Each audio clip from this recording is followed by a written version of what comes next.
मंत्री जी के समक्ष श्री पवन खरे।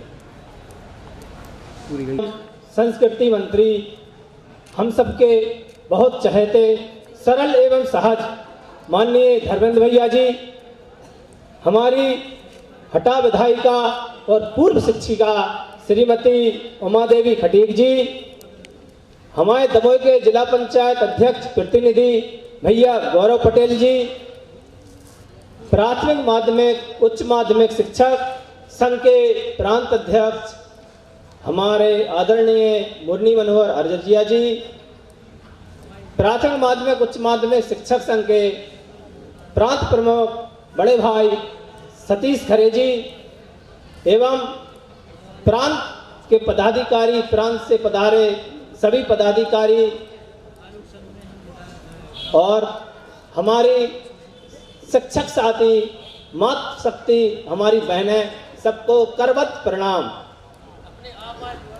हमारे संगठन का मुख्य उद्देश्य अधिकारों से पहले कर्तव्य पथ पर चलना है। हमारी मांगें समय समय पर पूरी होती रही और होती रहेंगी, लेकिन मांगों के अलावा हम क्या कर रहे हैं,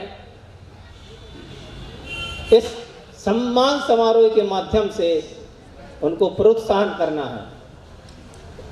भैया, इस कार्यक्रम का उद्देश्य 10वीं 12वीं के जो टॉपर छात्र हैं उनका सम्मान, और इस सम्मान इसलिए किया जा रहा है क्योंकि आने वाले छात्र और वह छात्र प्रोत्साहित हों और दिन प्रतिदिन उनमें लगा हो, अच्छी शिक्षा लें, और जो आने वाले 10वीं 12वीं के जो छात्र हैं 2025 में परीक्षा देने जा रहे हैं वो प्रोत्साहित हों कि आगे चल के अगले वर्ष हमारा भी सम्मान होगा। इस सम्मान का उद्देश्य, छात्रों के सम्मान का उद्देश्य सिर्फ यही है। भैया, हम शिक्षकों का सम्मान इसलिए करने जा रहे हैं कि हमारे शिक्षक वास्तव में बहुत अच्छा पढ़ाते हैं और वो सम्मान के काबिल भी हैं, और इस छात्र शिक्षक प्रतिभा सम्मान समारोह के माध्यम से एक पूरे मध्य प्रदेश में अलग जगह प्रेरणा जाए कि यार हमें भी अच्छा पढ़ाना है, हमें भी अपने छात्रों को अच्छी शिक्षा देनी है, जिससे हम भी इस सम्मान के काबिल हों। इस संगठन का जो जन्म हुआ, उदय हुआ, आपको बताना चाहूंगा कि इस संगठन का जन्म क्यों हुआ। भैया, एक कहावत है हमारे यहाँ प्रचलित है, वो यथार्थ सत्य है कि जो पिता का जो बिजनेस होता है वो बालक ऑटोमेटिक उसमें पारंगत हो जाता है, चाहे वो सोने चांदी का बिजनेस हो, खेती का बिजनेस हो, या फिर अदर बिजनेस हो, किराने के हो। छात्र को वो बच्चे को वो सिखाने नहीं पड़ते, अपने पिता के बिजनेस में उसे लगभग 90 से 95% उसका पूर्ण ज्ञान हो जाता है। भैया, आपको बता दूं, हमारी विधायिका भी बैठी हैं और धर्मेंद्र भैया के पिताजी शिक्षक थे, तो इस मांगों को रखने का सबसे अच्छा सार्थक और सरल तरीका धर्मेंद्र भैया से अच्छा कोई नहीं हो सकता था, क्योंकि धर्मेंद्र भैया शिक्षा की उस कुंडली को जानते हैं जन्म से कि शिक्षा में कहाँ लाभ है, कहाँ हानि है। तो ये मंच के माध्यम से धर्मेंद्र भैया तक हम बात पहुंचा रहे हैं। भैया, इस प्राथमिक माध्यमिक उच्च माध्यमिक शिक्षक संगठन का जो उदय हुआ, भैया हमारे मोदी जी का सपना है एक राष्ट्र एक शिक्षा नीति। तो आपसे आग्रह है कि मध्य प्रदेश के अधिकांश राज्य केंद्रीय वेतनमान दे रहे हैं, लेकिन मध्य प्रदेश में केंद्रीय वेतनमान का अभाव है। भैया, केंद्रीय वेतनमान के अभाव से हम आपको बता दें, एक आप बीती बता दो कि जब मेरी शादी सेट हो रही थी तो मैं कई बैंकों में लोन लेने गया, या मना कर दिया। भैया, आपकी सरकार और आपके माध्यम से हमें इस काबिल बना दिया कि आज प्रतिदिन 20 कंपनियों के लोन आते हैं, फोन आते हैं कि आपको लोन चाहिए। सब आपकी सरकार ने इस काबिल बनाया कि जो बैंक हमें लोन देने तैयार नहीं थी, आज वो दिन में 20 बार कॉल करती है कि सर लोन चाहिए क्या। लेकिन भैया, एक रिक्वेस्ट है, विशेष प्रार्थना है कि हमें इस काबिल बना दीजिए कि हम लोन के मोहताज न रहें। यहाँ बैठे हमारे सभी शिक्षक साथी पर्सनल लोन पर मजबूर हैं। भैया, केंद्रीय वेतनमान दिला दीजिए हमें।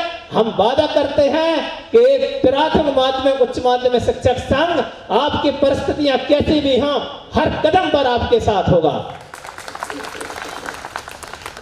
भाई साहब, मध्य प्रदेश में उच्च माध्यमिक शिक्षक का वेतन और उत्तर प्रदेश, राजस्थान, हरियाणा, पंजाब में प्राथमिक शिक्षक का वेतन एक समान है। इतना अंतर है भाई साहब इस वेतन में।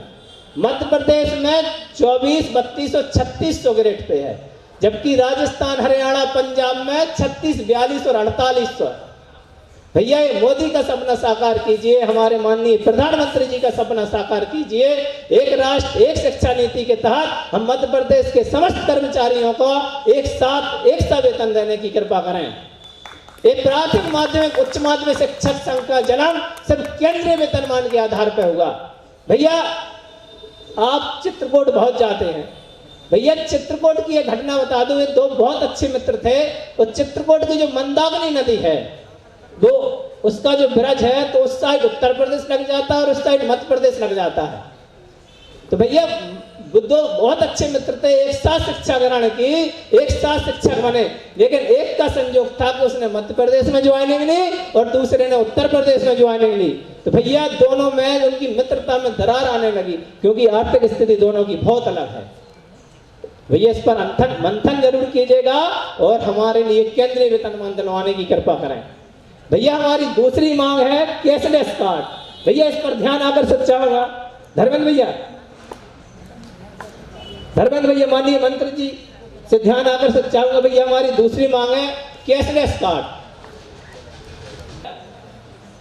भैया इसमें जब भी हमारा शिक्षक या उसका परिवार अस्वस्थ होता है तो सरकार पूरा पैसा देती है। इसके लिए हम सरकार के आभारी हैं कि जब भी हमारा शिक्षक या उसका परिवार या मध्य प्रदेश का कर्मचारी अस्वस्थ होता है तो सरकार पूरा पैसा देती है, लेकिन वो पैसा हम तक सही समय पर नहीं पहुंचता। वो पैसा हम तक सही समय पर नहीं पहुंचता। सरकार तो देती है, हमें जब हम अस्वस्थ होते हैं तो हमें साहूकारों के दरवाजे में जाना पड़ता है और वो आपका दिया हुआ पैसा वर्षों में मिलता है। तो आपसे रिक्वेस्ट है भैया, विशेष आग्रह है, करबद्ध निवेदन है कि भैया आप तो पैसा दे ही रहे हैं, सरकार पर आर्थिक भार भी नहीं पड़ना है, तो हमें कैशलेस कार्ड के माध्यम से उपचार सुविधा उपलब्ध कराने की कृपा करें कि जिससे हमारा परिवार या हम शिक्षक साथी अस्वस्थ हों तो उनका तत्कालिक इलाज हो सके, क्योंकि हमारी इतनी आय तो है नहीं कि हम उसका इलाज तुरंत करा सकें। तो भैया आप तो पैसा दे ही रहे हैं, सरकार आपकी पैसा दे रही, लेकिन वह सही समय पे नहीं मिल रहा। अलग से नहीं देना है, सरकार पर आर्थिक भार भी नहीं पड़ना है, हमें आप कैशलेस कार्ड के माध्यम से उपचार सुविधा दिलाने की कृपा करें। धर्मेंद्र भैया से विशेष आग्रह है। और भैया हम चाह रहे हैं कि छात्र शिक्षक सम्मान समारोह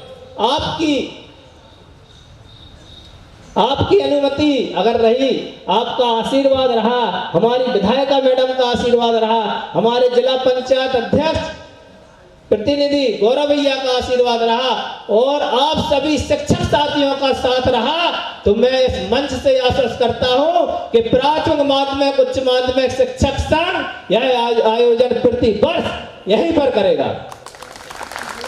क्योंकि हम छात्र शिक्षकों के सम्मान में विश्वास करते हैं, अपने कर्तव्यों पर विश्वास करते हैं। इसी वाणी के साथ अपनी बात को विराम देता हूं। मुरली मनोहर अर्जरिया जी, मैं उन्हें आमंत्रित करूंगा कि संक्षिप्त में आज के कार्यक्रम के